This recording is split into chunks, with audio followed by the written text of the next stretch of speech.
오늘 하나님의 말씀은 열왕기상 17장 1절에서 7절까지 있는 말씀입니다. 구약 성경 544쪽에 있어요. 다 찾으신 줄 알고 제가 봉독합니다. 길르앗에 우거하는 자 중에 디셉 사람 엘리야가 아합에게 말하되 내가 섬기는 이스라엘의 하나님 여호와께서 살아계심을 두고 맹세하노니 내 말이 없으면 수년 동안 비도 이슬도 있지 아니하리라 하니라. 여호와의 말씀이 엘리야에게 임하여 이르시되 너는 여기서 떠나 동쪽으로 가서 요단 앞 그리 시냇가에 숨고 그 시냇물을 마시라. 내가 까마귀들에게 명령하여 거기서 너를 먹이게 하리라. 그가 여호와의 말씀과 같이 하여 곧 가서 요단 앞 그리 시냇가에 머물매 까마귀들이 아침에도 떡과 고기를 저녁에도 떡과 고기를 가져왔고 그가 시냇물을 마셨으나 땅에 비가 내리지 아니하므로 얼마 후에 그 시내가 마르니라. 아멘. 할렐루야. 날씨가 아주 많이 무더워졌습니다. 여러분 건강관리에 특별히 유념하시고 이 더운 날씨에도 건강하게, 또 우리 신앙인들은 하나님을 섬기는 이 신앙의 일에 최선을 다할 수 있기를 간절히 축원합니다. 자, 오늘은 숨겨진 생활이라는 제목으로 여러분들에게 말씀을 증거하려고 합니다. 신앙생활은 숨겨진 생활, 감추어진 생활이 무엇보다도 중요하다는 것을 우리가 배워야 됩니다. 숨겨진 생활이라는 게 뭐냐? 숨겨진 생활은 피하기 위해 숨는다 이런 뜻이 아니고 훈련을 받기 위해 숨는다라는 거예요. 이 훈련받는 숨겨진 생활이 있어야만 오늘 우리는 하나님의 자녀답게 또 승리의 삶을 살아갈 수가 있습니다. 자, 오늘 본문 읽어드린 본문의 말씀의 내용을 좀 보면은 이스라엘은 우리 대한민국처럼 남과 북으로 나눠져 있어요.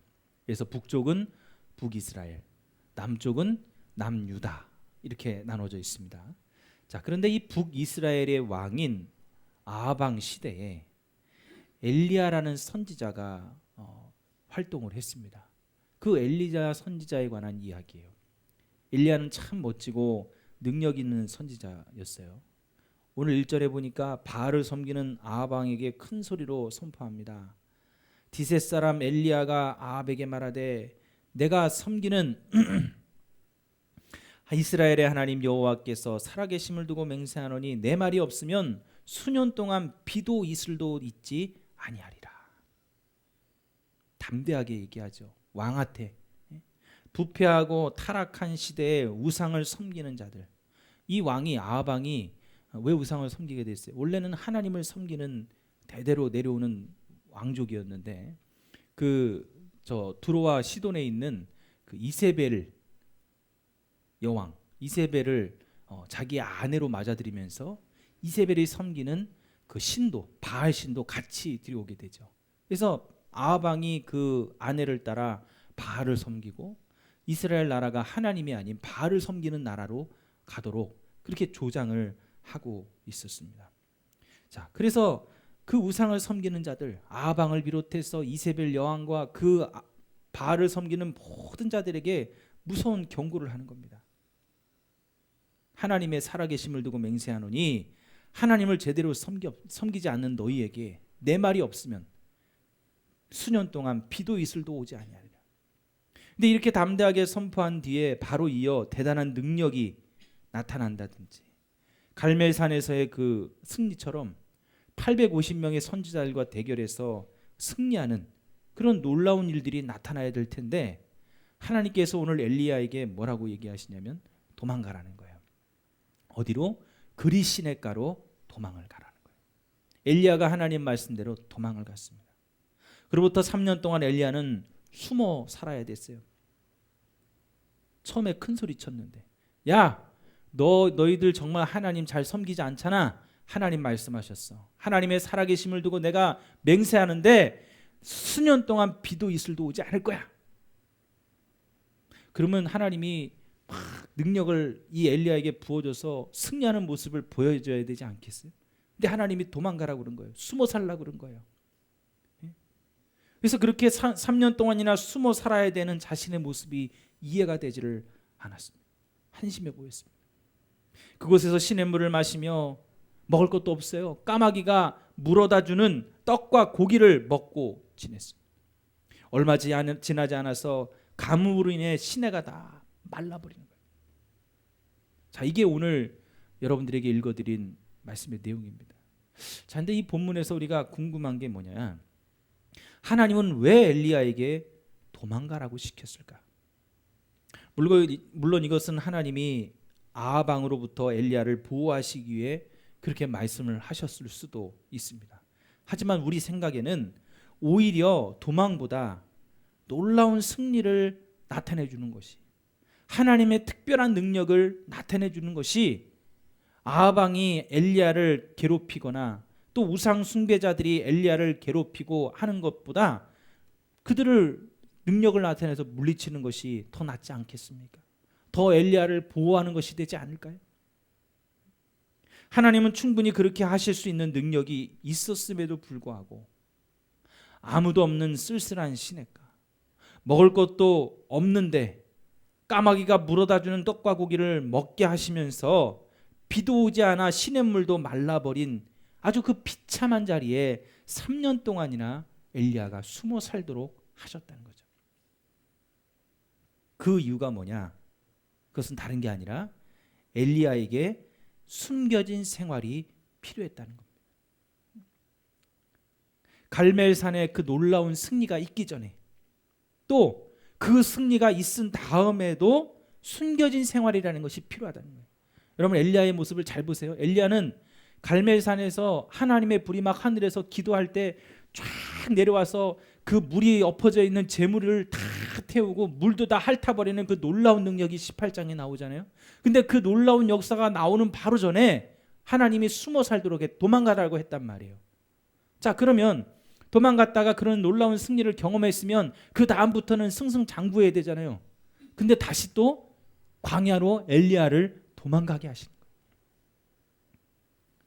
자, 이것은 무엇을 얘기하고 있습니까? 숨겨진 생활이라는 것이 오늘 우리 신앙인들에게, 엘리야에게도 있었지만 오늘 저와 여러분들에게도 필요하다는 거예요. 하나님의 사람으로서 훈련이 필요하다는 거죠.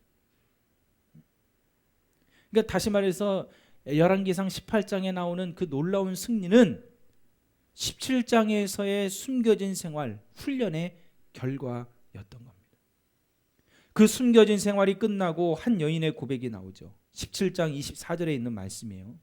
여인이 엘리야에게 이르되 내가 이제야 당신은 하나님의 사람이요 당신의 입에 있는 여호와의 말씀이 진실한 줄을 아노라.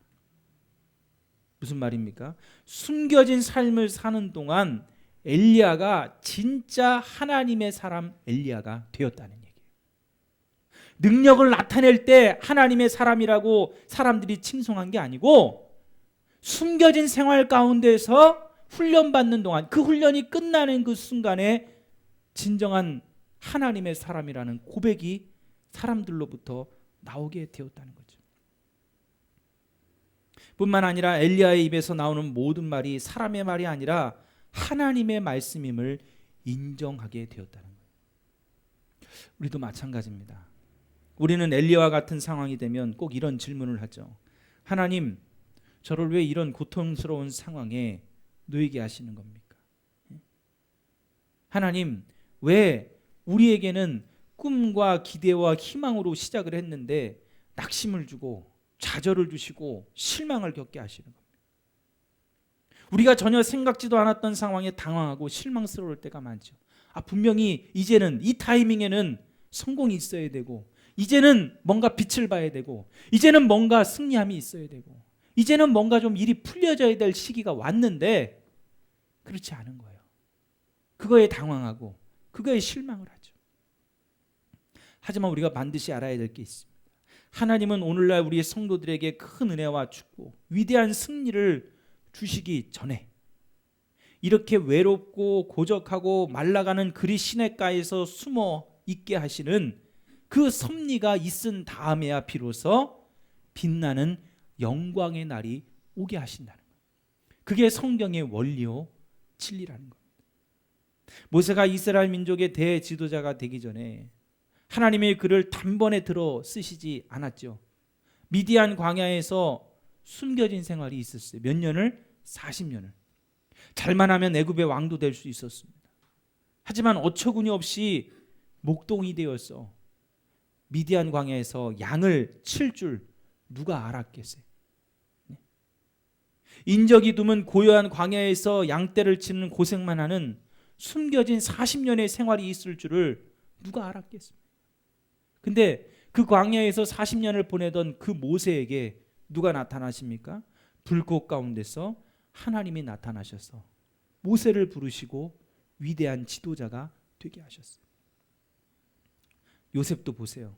애굽의 총리 대신이 되고 자기 가족과 민족을 구원하는 위대한 일을 하기 전에 형들에게 시기를 받고 웅덩이에 빠져서 죽을 뻔하고 보디발 장군의 노예로 팔려가서 숨겨진 생활을 합니다. 자, 그만큼 고생했으면 됐잖아요. 나중에는 보디발 장군의 아내의 유혹을 이겨내는 영적인 승리까지, 육신의 정욕을 제어하고 이기는 것까지도 하나님 앞에 보여줬어요. 그러면 여러분, 그러면 내가 영적인 승리도 하고 가진 고생도 다 했으면 그 다음에는 일이 풀려져야 되잖아요. 그 다음에는 하나님이 나를 보살펴 주셔야 되잖아요. 하나님이 그 다음에는 내게 축복을 주셔야 되고 은혜를 주셔야 되잖아요. 그런데 요셉이 어떻게 됐어요? 또다시 그것 때문에 캄캄하고 습기 찬 답답한 지하 감방에 갇히게 되었다. 또 숨겨진 생활이 있는 거예요. 정말 마음이 힘들지 않아요? 그 다음에야 비로소 애굽 총리 대신이 되는 빛나는 생애가 찾아왔습니다. 이럴 줄 몰랐는데, 내가 이렇게 살 줄 몰랐는데, 분명히 하나님은 조금 고생이 있더라도, 조금 여러 가지 어려움이 있더라도, 그래, 이 시기만 되면, 이 정도만 되면 뭔가 풀려줄 줄 알았는데 아직도 내가 이렇게 살고 있는 것이 한심해 보이고, 내 가족을 보면, 내 자녀를 보면, 내 남편과 내 아내를 보면 뭔가 지금 풀려지지 않은 문제들, 꼬여있는 문제들 때문에 가슴이 답답하고, 나 혼자 어떨 때는 눈물을 흘리면서 여러분 가슴을 칠 때가 있지 않습니까? 왜 이래야 되나? 근데 여러분, 그것은 단순히 여러분들이 고통을 받는 것을 하나님이 보시기 위함이 아니라 숨겨진 생활이라는, 하나님의 훈련받는 과정이라는 것을 여러분들이 분명히 깨달으셔야 됩니다. 하나님께서는 당신의 사랑하는 자녀들에게 큰 은혜와 축복을 주시기 전에 이러한 고난 속에 숨겨진 생활을 하게 하신다는 것을 반드시 발견해야 됩니다. 우리는 은밀하게 하나님과만 교제하는 숨겨진 생활을 통해서 하나님의 사람으로 하나님 자녀답게 사는 훈련이 필요하다는 것을 말씀하고 있는 거예요. 여러분 보세요. 세상을 살아가다 보면 학교를 다니고 직장을 다니고 유혹이 많죠. 유혹은 둘째치고 내가 하나님 앞에 집중하는 시간이 얼마나 됩니까? 저도 알바를 해보고 저도 일을 해봤습니다. 그런데 그 일을 해보고 알바를 하고 하다 보면 내가 세상 속에서 살아갈 때 유혹은 둘째치고 내가 사는 일에만 급급하고 집중하다 보면 하나님에게 집중하는 시간이 줄어들고 없어질 수밖에 없어요. 기도하는 시간 얼마나 돼요? 찬양하는 시간 얼마나 돼요? 하나님 앞에 예배드리는 시간이 얼마나 되냐는 말이에요. 하나님은 지금 우리에게 원하시는 게 뭐냐면 우리를 만나고 싶어 하시는데 그 시간을 우리가 그 짬을 안 내고 있단 말이에요. 어떻게 보면 그 숨겨진 생활이 길어지는 이유도 거기에 있는 거예요. 이 엘리야에게 하나님이 그런 훈련을 시키시는 이유는 하나님을 만나고 하나님과 은밀한 교제를 통해서 하나님의 사랑으로 거듭나게 하시는 그것이 필요하기 때문에 하나님은 숨겨진 생활을 아까 이 엘리야가 이 17장 마지막 부분에 가서 그 훈련과 그 숨겨진 생활이 끝날 때 한 여인이 뭐라고 고백했다고 그랬어요? 이 사람은 정말 하나님의 사람이라고. 이 사람의 입에서 나오는 모든 말씀은 하나님의 말씀이라고 내가 인정하겠다는 고백을 하고 있잖아요. 그게 그냥 되겠습니까? 하나님이 그렇게 만들어주시는 거예요. 하나님과 교제하고 하나님과 은밀한 만남들이 그 가운데 계속 이어지는 순간 하나님의 놀라운 역사가 이루어지는 거예요. 제가 이렇게 말씀을 즐겨 듣고 좋아하는 목사님이 한 분 있어요. 임우현 목사님이란 분이 있는데 이분이 간증 중에 그런 부분이 있습니다. 그분이 굉장히 강사로 유명해요. 그런데 자기가 한번 부도를 맞았어요. 큰 이렇게 사업을 하다가, 그러니까 사업이라는 것이 뭐 세상 사업이 아니라 하나님의 일을 하다가 부도를 크게 맞았어요. 그래가지고 이제 집도 없고 갈 데도 없고 아무것도 없으니까 어디에 들어갔냐면 기도원에 들어갔단 말이에요. 기도원에 들어가면 하는 게 뭡니까? 하루 종일 예배하고 기도하고 찬송하는 거예요. 그것밖에 없는 거예요. 다른 게 없어요. 자고 일어나면 예배하고 기도하고 찬송하는 거예요. 아침, 점심, 저녁으로 시간마다. 그러니까 얼마나 이 사람의 입장에서는, 한번 성공을 맛봤던 사람의 입장에서는 힘들었겠어요. 숨겨진 생활이죠. 그런데 그렇게 예배 기도 생활에 집중하면서 하나님을 만나는 시간이 늘어나고 은밀한 하나님과의 교제 시간이 늘어나다 보니까 나중에 어떤 일이 발생해요. 누구 소개로 강사로 이렇게 말씀을 전하러 갔대요. 자기는 그냥 원래 하던 대로 했대요. 근데 은혜를 받았다는 거예요. 그래서 또 다른 곳에서 또 부르는 거예요. 그래서 자기가 지금 와서 보니까 뭐라고 얘기를 하냐면, 자기가 예전에는 잘하긴 잘했는데 하나님의 말씀을 믿지 않고 얘기를 했고, 지금은 하나님과 교제하다 보니까, 하나님을 만나다 보니까 이 말씀이 내가 믿어진 것을 선포하니까 사람들이 하나님의 말씀이라고 인정하기 시작했다는 거예요. 숨겨진 생활 속에서 하나님과 교제가 이루어져야만, 그 다음에 그 숨겨진 생활을 통해서, 그 훈련의 결과를 통해서 놀라운 하나님의 능력을 맛보게 하시는 겁니다. 빛나는 영광을 보게 하시는 거죠. 식물이 보이는 잎사귀와 줄기도 중요하지만 숨은 뿌리가 더 중요합니다.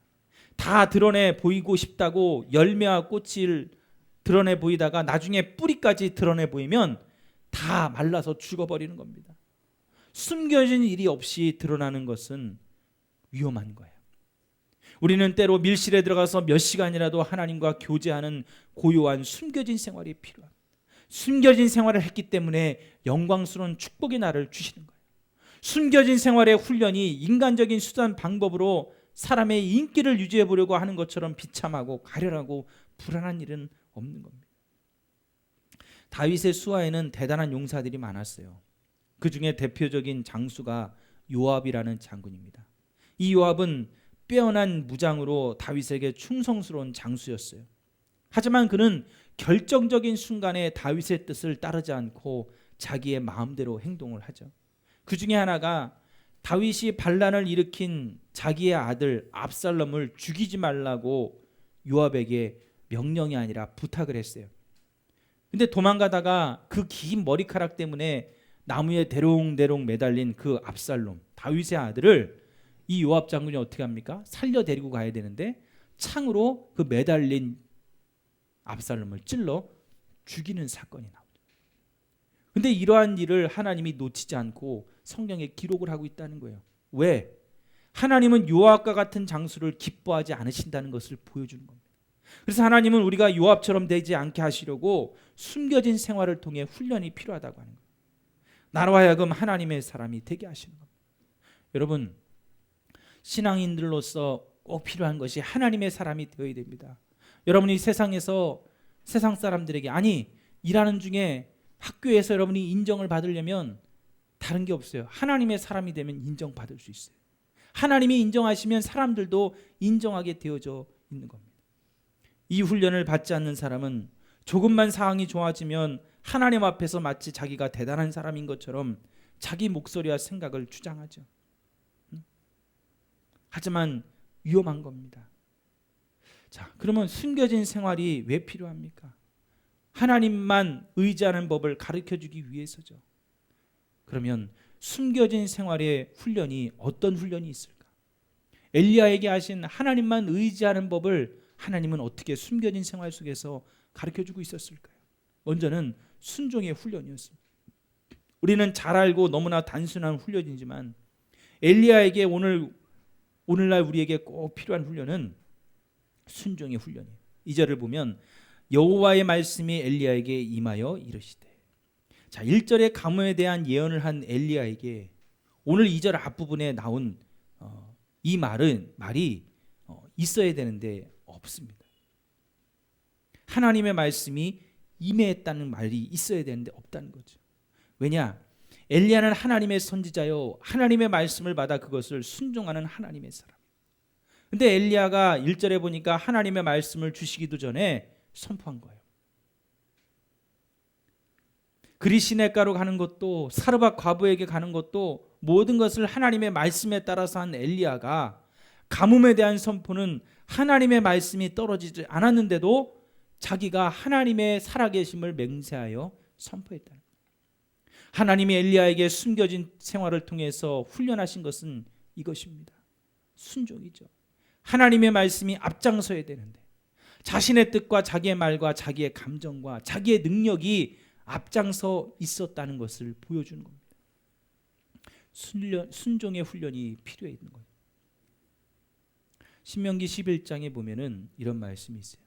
네가 들어가 차지하려는 땅은 네가 나온 애굽 땅과 같지 아니하니 거기에서는 너희가 파종한 후에 발로 물 대기를 채소밭에 댐과 같이 하였거니와.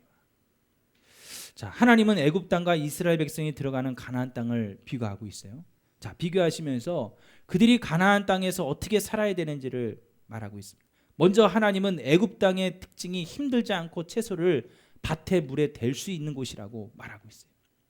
애굽은 거의 비가 내리지 않는 사막 기후지만 열대 사바나 기후에 속하는 그런 곳이어서 나일강의 그 상류로부터 흘러내리는 풍부한 물이 있습니다. 그러니까 나일강이 범람할 시기가 농사를 짓는 그러한 시기예요. 그래서 그 물을 갖다가 애굽 구석구석에다가 끌어다 사용하니까 비옥한 땅이었습니다. 그러니까 그 물을 갖다가 끌어다 쓰니 얼마나 좋아요. 아무런 노력 없이 그냥 농사가 잘 되는 겁니다. 우리가 하나님 앞에 기대하는 것도 이런 것 아니겠어요? 근데 하나님은 이스라엘 백성들에게 오늘 우리에게도 하나님의 백성이 차지할 그 땅에 들어가서 가나안 땅에 들어가서 살아야 될 특징을 말씀하고 있습니다. 너희가 건너가서 차지할 땅은 산과 골짜기가 있어서 하늘에서 내리는 비를 흡수하는 땅이요 내 하나님 여호와께서 돌보아 주시는 땅이라. 연초부터 연말까지 내 하나님의 여호와의 눈이 항상 그 위에 있느니라. 쉽게 말하면 뭡니까? 하나님의 땅, 이 가나안 땅은 인간의 능력으로 물을 사용할 수 있는 땅이 아닌 거예요. 하나님의 돌보심이 있어야만, 하나님이 비를 내려주시고 하나님이 돌보아 주셔야만 거기서는 곡식이 나고 열매를 얻을 수 있는 땅이라는 것을 말씀하고 있는 겁니다. 그래서 하나님이 적당한 때에 이른 비를 또 늦은 비를 내리게 하셔서 곡식과 포도주를 얻게 하시고 풀도 가축이 먹을 풀도 자라게 하시는 겁니다. 하나님의 백성은 하나님의 말씀에 순종해야 하나님이 책임을 지신다는 겁니다. 오늘날 우리가 마찬가지입니다. 여러분, 하나님 말씀에 순종하는 훈련이 되어 있어야 하나님은 그 말씀에 순종하는 모습을 보시고 그 다음 단계로 넘어가시는 거예요.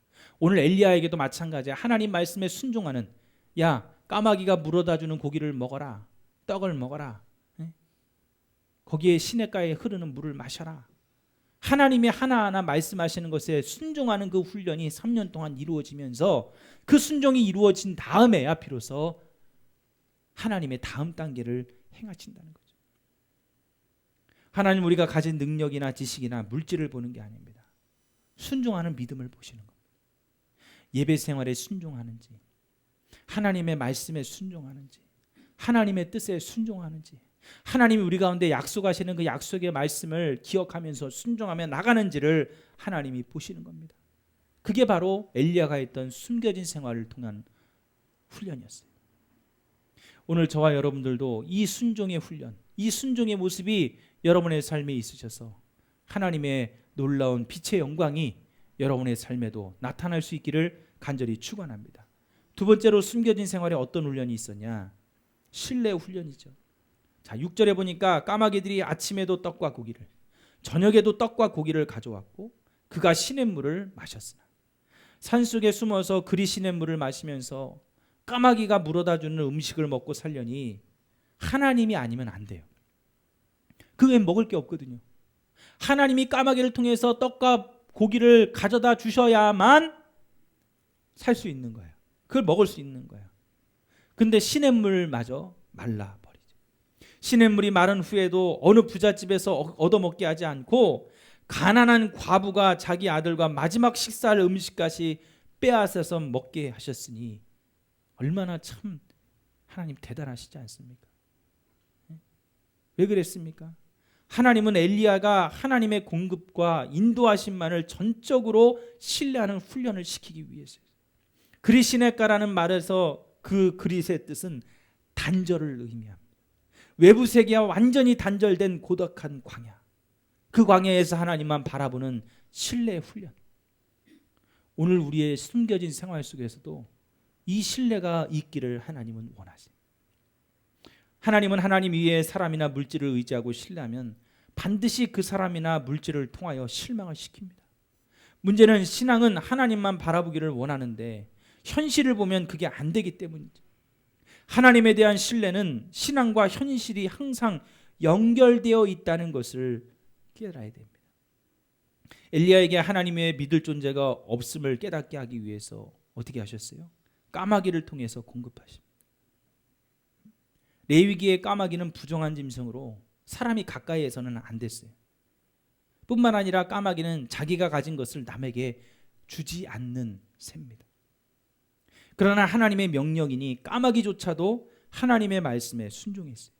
엘리야도 까마귀가 물어다주는 음식을 먹었습니다.